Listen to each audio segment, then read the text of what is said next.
आज अनायास प्रसाद जी की पंक्तियां स्मरण हो आई हैं। हिमालय के प्रांगण में उसे प्रथम किरणों का दे उपहार, उषा ने हंस अभिनंदन किया और पहनाया हीरक हार। जगे हम लगे जगाने विश्व, लोक में फैला फिर आलोक। व्योम तम पुंज हुआ तब नष्ट, अखिल संस्कृति हो उठी अशोक। हमारा देश वो देश है जहां ज्ञान विज्ञान का आलोक सबसे पहले फैला और जहां से विश्व भर में यही आलोक विस्तृत हुआ। हमारे ज्ञान विज्ञान की परंपरा में चाहे वो चिकित्सा का क्षेत्र हो, चाहे खगोल का, ज्योतिष का, व्याकरण का हो अथवा अन्य किसी विषय का, उन सभी में ऐसे ऐसे उद्भट विद्वान हुए हैं जिन्होंने देश की कीर्ति पताका को दूर दूर तक फहराया है। मुझे इस समय विशेष रूप से स्मरण हो आया है वराह मिहिर का, जिन्होंने बहुत सारे दर्शन के, ज्योतिष के सिद्धांतों को समेटते हुए पुस्तकें लिखी थी, इस आशय से कि उसका ज्ञान जन जन के लिए सुलभ हो जाए। कुछ ऐसा ही कार्य कर दिखाया है हमारे डॉक्टर नारायण दत्त श्रीमाली ने, जिन्होंने ज्योतिष के विभिन्न विभागों पर लगभग 153 पुस्तकें लिखी हैं। डॉक्टर साहब की कुछ पुस्तकें ज्योतिष के मंत्र हिस्से पर, कुछ तंत्र विज्ञान पर, कुछ हस्तरेखा पर, कुछ हिप्नोटिज्म पर, यानी कि ज्योतिष का कोई ऐसा क्षेत्र नहीं है जिस पर उन्होंने लेखनी न चलाई हो और जिसका गूढ़ गहन अध्ययन न किया हो। डॉक्टर साहब, इसके बारे में आपको प्रेरणा कैसे मिली? वैसे तो आप हिंदी साहित्य के विद्यार्थी हैं, हिंदी साहित्य के अध्यापक रहे हैं, फिर आपने ये ज्योतिष की प्रेरणा कैसे पाई? इस क्षेत्र में कार्य कैसे प्रारंभ किया? मैंने ज्योतिष में और ज्योतिष से पहले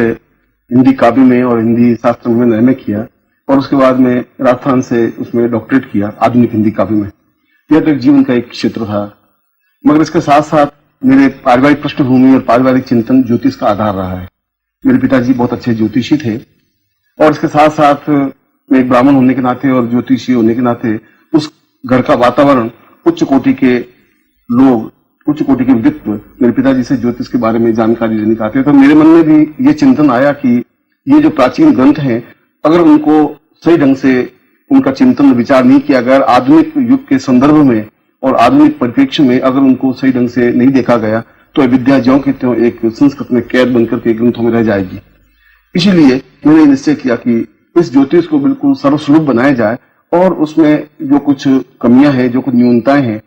और समाज की बदली हुई पृष्ठभूमियों में या पृष्ठभूमि में जो कुछ व्यावहारिक चिंतन बन सकता है, उस चिंतन को लेने के लिए मैंने ज्योतिष के क्षेत्र में काम किया और इस ज्योतिष में मैंने 153 से ज्यादा ग्रंथ लिखे और ये लिखे कि उसमें प्रत्येक प्रकार की विधाओं पर मैंने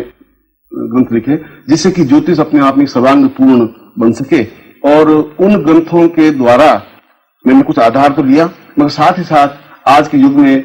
जो कुछ सामाजिक परंपराएं, परिस्थितियां बदल गई, उसमें उन फलित ज्योतिष में कितना अंतर और किस प्रकार से अंतर आया, उस अंतर को भी स्पष्ट करते हुए मैंने उन ग्रंथों में उनका विवेचन किया है और जिसके आधार पर पूरे भारतवर्ष में ज्योतिष को एक सही दिशा, एक सही मार्गदर्शन, एक सही चिंतन प्राप्त हो सका है। आपने संस्कार की बात की, शिक्षा की बात की, आपने स्वयं को शिक्षित किया, आपके परिवार में ज्योतिष का संस्कार पहले से विद्यमान था। आप ये बताएं कि एक अच्छे ज्योतिषी के लिए या किसी भी अच्छे विद्वान के लिए इन दो बातों के अलावा, संस्कार और शिक्षा के अलावा, और आप और किस वस्तु को आवश्यक समझते हैं? हमारे प्राचीन ग्रंथों में, चाहे वराह मिहिर के ग्रंथ हो, चाहे आर्यभट्ट के ग्रंथ हो और चाहे अथर्ववेद में इस चिंतन को हम देखें, उसमें स्पष्ट रूप से कहा है कि ज्योतिष अपने आप में एक काल की तीसरी आंख है, जिसके माध्यम से हम अपने भविष्य का चिंतन देख सकते हैं, आने वाली परिस्थितियों को, आने वाली कमियों को, आने वाली न्यूनताओं को। मगर केवल ज्योतिष के माध्यम से संपूर्ण काल को और भविष्य को स्पष्ट आंका नहीं जा सकता। इसके साथ साथ जो हमारी पारिवारिक पृष्ठभूमि है और शिक्षा है, इसके अलावा अगर इष्ट दर्शन है, इष्ट चिंतन है, इष्ट साधना है, तो उस साधना के माध्यम से ही उसमें परिपक्वता आ सकती है। चाहे भारत का प्राचीन विद्वान रहा हो, चाहे वह ऋषि रहा हो, चाहे अथर्ववेद का रचयिता रहा हो, चाहे वराह मिहिर रहा हो, उन्होंने इस बात को तो स्वीकार किया ही है कि ज्योतिष की परिपूर्णता के लिए इष्ट साधना अत्यंत आवश्यक है और इष्ट साधना के माध्यम से ही हम भविष्य को सफलता के साथ आंक सकते हैं और उसका निदान, उसका समाधान किया जा सकता है। साधना कैसी हुई? यानी ऋषियों के बताए मार्ग पर चलना, या स्वाध्याय, या घर में रहते हुए, या घर से बाहर जाकर कहीं हिमालय पर रहकर, जैसे प्राचीन काल के ऋषि मुनि किया करते थे, उस तरह की साधना से आपका तात्पर्य क्या है? साधना का तात्पर्य मेरा ऐसा नहीं है कि कोई भी गृहस्थ घर से बाहर छोड़ करके हिमालय में जाकर के बैठ जाए और वहीं पर कोई मंत्र जाप करे, ये तात्पर्य है। तात्पर्य यह है कि अगर उसको सही ढंग से भविष्य को आंकना है, भविष्य का चिंतन करना है, तो उस प्रत्येक व्यक्ति का एक कर्म क्षेत्र और पारिवारिक पृष्ठभूमि के साथ साथ उसकी संरचना प्रभु ने एक अलग ढंग से की है, और वह संरचना किसी इष्ट के साधना के माध्यम से संभव हो सकती है। उस इष्ट के साधना से इस बात का एहसास किया जा सकता है कि जीवन का निर्माण किन तत्वों से और किन तरीकों से स्पष्ट हुआ है। इस प्रकार स्पष्ट किया जा सकता है कि आने वाले समय में मेरे लिए क्या अनुकूलता है, प्रतिकूलता है, और यदि वे प्रतिकूलताएं हैं तो इसको किस प्रकार से उसका समाधान किया जा सकता है। उसके समाधान के लिए वह व्यक्ति स्वयं अपने घर में रह करके भी साधना संपन्न कर सकता है। मैंने ज्योतिष के अलावा उन साधनात्मक ग्रंथों का भी रचन किया है, और उन ग्रंथों में मैंने स्पष्ट किया है कि किसी एक मामूली या सामान्य पढ़े लिखे ज्योतिषी या सामान्य ब्राह्मण के संपर्क में या उनके ऊपर आश्रित नहीं रह करके वह स्वयं अगर उस मंत्र जाप या उस साधना को पूर्णता से करे तो वह स्वयं अपने जीवन का सही दृष्टि से मार्गदर्शन प्राप्त कर सकता है और जीवन में पूर्णता अनुकूलता प्राप्त की जा सकती है। यानी ज्योतिष की भविष्यवाणियां जो हैं, उनमें बजाय ये ऊपरी साधनों से उसका परिष्कार करने के, यदि व्यक्ति अपनी साधना से लगन से कुछ करना चाहे तो उसके लिए संभव हो सकता है। हमारे शास्त्रों में तो बिल्कुल स्पष्ट रूप से कहा है, और गीता में बिल्कुल 2 कृष्ण ने कहा है कि ये सारा ब्रह्मांड हमारे अंदर निहित है। यदि हम अंदर चिंतन करके उस ब्रह्मांड को देखने की क्रिया संपन्न कर सकें, और अंदर उतरने की क्रिया साधना के माध्यम से ही संभव है, और वहां उतर करके हम भूतकाल को भी, अपने जीवन के भूतकाल को और अपने जीवन के पूरे वांग्मय के जीवन के भूतकाल को देख करके और भविष्य काल को देख सकते हैं, जिसके माध्यम से ही हम अपने जीवन का निर्माण और जीवन की रचना और जीवन की अनुकूलता और प्रतिकूलता को आंक करके उसके लिए बिल्कुल अनुकूल स्थितियां पैदा कर सकते हैं। आपने तो स्वयं ज्योतिष के हर अंग पर विवेचन किया है, लेखन भी किया है। आप ये बताएं कि आपने मंत्र और तंत्र, हस्त विज्ञान, इन सभी पर लिखा है। इनके माध्यम से आप लोक कल्याण के लिए क्या करते हैं? ज्योतिष का पूरा आधार ही लोक कल्याण है, इसलिए कि व्यक्ति अपने आप में एक, प्रत्येक व्यक्ति का एक लक्ष्य होता है, एक चिंतन होता है कि मैं जीवन के शीर्ष स्थान पर पहुंचूं, और प्रत्येक व्यक्ति पहुंचना चाहता है, चाहे वह व्यक्त करे चाहे नहीं करे, मगर यह आवश्यक नहीं है कि प्रत्येक व्यक्ति शीर्ष स्थान पर पहुंचे। कुछ व्यक्ति अपने कर्मों के माध्यम से या अपने संस्कारों के माध्यम से या पारिवारिक पृष्ठभूमि के माध्यम से वह उच्च स्थान को प्राप्त कर सकता है, मगर एक सामान्य व्यक्ति अगर उच्च स्थान को प्राप्त करने की क्रिया संपन्न करे तो उसके लिए यह आवश्यक है कि इस छोटे से जीवन में वह ज्यादा से ज्यादा तेजी से और गति से उस स्थान को प्राप्त करने की कोशिश करे, और वह तभी हो सकता है जब उसके आने वाली प्रतिकूल परिस्थितियों का पहले से ज्ञान हो और उन प्रतिकूल परिस्थितियों का इष्ट के माध्यम से परिमार्जन हो, तो वह उस पूरे सफर को, उस रास्ते को बहुत जल्दी पूर्णता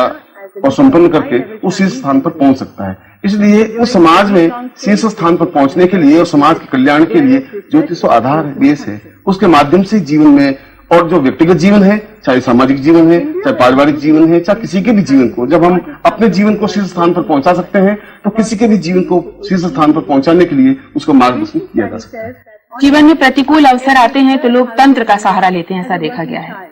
ये कहाँ तक उचित है?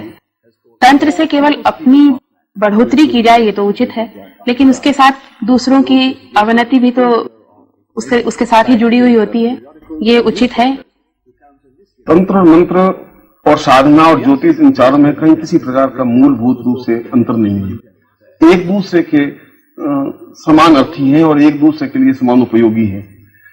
मंत्र और तंत्र का मूल तात्पर्य इतना ही है कि बिल्कुल एक मंत्र साधनात्मक चिंतन है, साधनात्मक प्रक्रिया है, और तंत्र व्यवस्थित तरीके से उस मंत्र की संरचना की विधान है। तंत्र का तात्पर्य है कि कोई कार्य हम करें तो पूर्णता के साथ और समायोजन के साथ में करें, जिससे कि उस कार्य को, उस साधना को जल्दी से जल्दी संपन्न कर सकें और जल्दी से जल्दी पूर्णता प्राप्त कर सकें। आपने कहा कि एक व्यक्ति अपने तंत्र साधना के माध्यम से अपना अनुकूलता प्राप्त करने के लिए किसी का अहित करे, तो तंत्र में दूसरे का अहित तो बीच में कुछ संभव है ही, क्योंकि जहां हम अपने अनुकूलता के लिए प्रयत्न करते हैं तो स्वाभाविक 10,000 की भीड़ में यदि हमें शीर्ष स्थान पर पहुंचना है तो बहुत तेजी से 50, 25, 100, 200, 500 आदमियों को धकेल करके तो आगे पहुंचा ही जा सकता है। वैज्ञानिक क्रिया अपने आप में किसी को नुकसान पहुंचाने की क्रिया नहीं है, वह तो अपनी गति को आयाम गति को बढ़ावा देने की क्रिया है। तंत्र के माध्यम से अहित करने की कोई प्रक्रिया है ही नहीं। तंत्र एक व्यवस्थित तरीके से साधना के करने की क्रिया है। आपने देश विदेश का इतना भ्रमण किया है,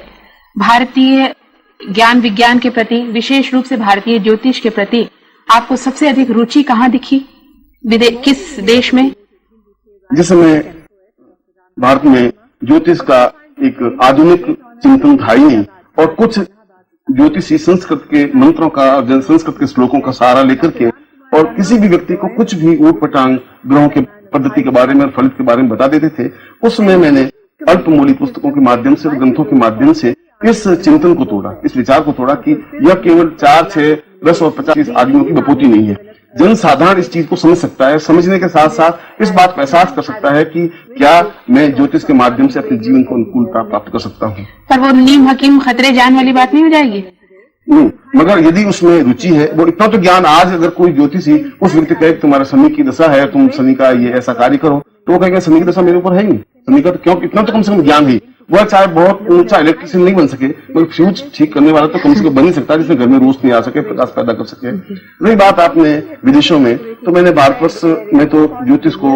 और आधुनिक ज्योतिष को प्रारंभ किया ही है और शायद लाखों व्यक्तियों को ज्योतिष का ज्ञान चिंतन मेरे पुस्तकों के माध्यम से मिला ही है।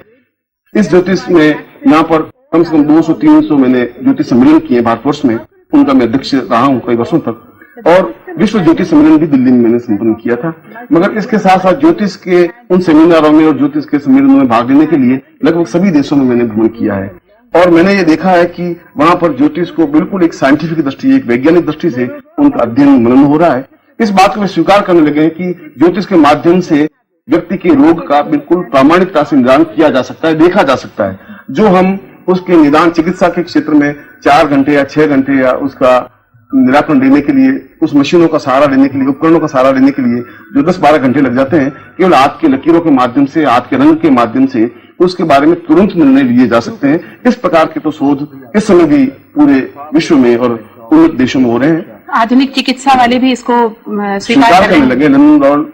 एसआई सोसाइटी ने इस बात को स्वीकार किया कि यदि हमें चिकित्सा में पूर्णता प्राप्त करनी है तो हमें उस पामिस्ट्री को या हस्तरेखा को आधारभूत लेना ही पड़ेगा। विश्व भर की सुख शांति के लिए आपका ये प्रयास सराहनीय है और इसके साथ ही आप हमारे स्टूडियो में आए, हमारे दर्शकों को, श्रोताओं को ये जानकारी दी, इसके लिए आपका बहुत बहुत धन्यवाद।